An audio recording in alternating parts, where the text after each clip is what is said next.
नमस्कार मंडळी, आईचा बटवा या यूट्यूब चॅनलमध्ये तुम्हा सगळ्यांचे स्वागत आहे. मंडळी, आजकाल पोटाची समस्या खूप कॉमन झाल्या आहेत. वारंवार जुलाब होणे, अपचन, पोट फुगणे, कधी बद्धकोष्ठता, वजन कमी होणे, थकवा अशा अनेक समस्या तुम्हालाही त्रास देत असतील. या सर्वांमागे एक मोठा दोष असू शकतो, तो म्हणजे ग्रहणी. आज या व्हिडिओमध्ये आपण ग्रहणी रोग म्हणजे काय, त्याची कारणे, लक्षणे आणि सोपे घरगुती उपाय जाणून घेणार आहोत. ग्रहणी ही आयुर्वेदानुसार छोट्या आतड्याच्या कार्यातील विकार मानला जातो. जेव्हा अन्न नीट पचत नाही आणि आतड्यांची कार्यक्षमता बिघडते, तेव्हा ग्रहणीची समस्या निर्माण होते.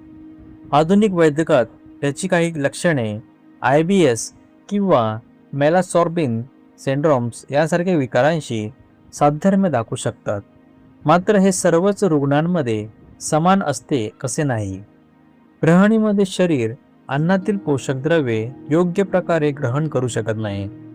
त्यामुळे वारंवार जुलाब किंवा बद्धकोष्ठता, पोट फुगणे, गॅस, अपचन, वजन कमी होणे, थकवा, अशक्तपणा आणि अन्न खाल्ल्यानंतर अस्वस्थता अशी लक्षणे दिसू शकतात.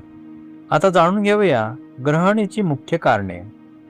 अनियमित जेवण, उशिरा जेवणे, जास्त तेलकट आणि मसालेदार पदार्थ, मैदा, साखर, फास्ट फूड, तणावपूर्ण जीवनशैली, अपचन, आम्लपित्त, कफ वाढणे आणि जंक फूडचा अतिरेक यामुळे आतड्यांची कार्यक्षमता कमी होऊन ग्रहणीचा त्रास वाढू शकतो.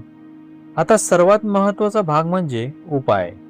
तर जेवणानंतर ताजे ताक पिणे फायदेशीर मानले जाते.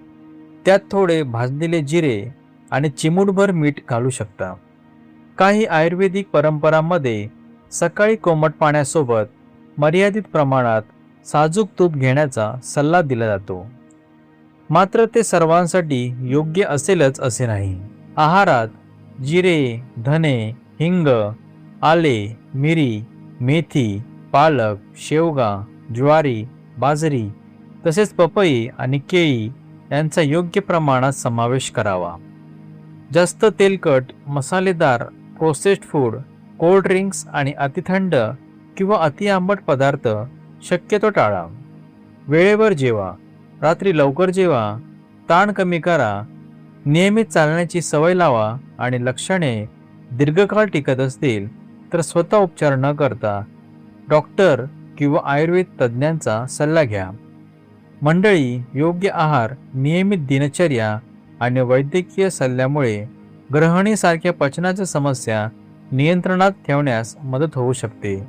जर तुम्हालाही अशा समस्या असतील तर खालील कमेंटमध्ये तुमचा अनुभव नक्की सांगा.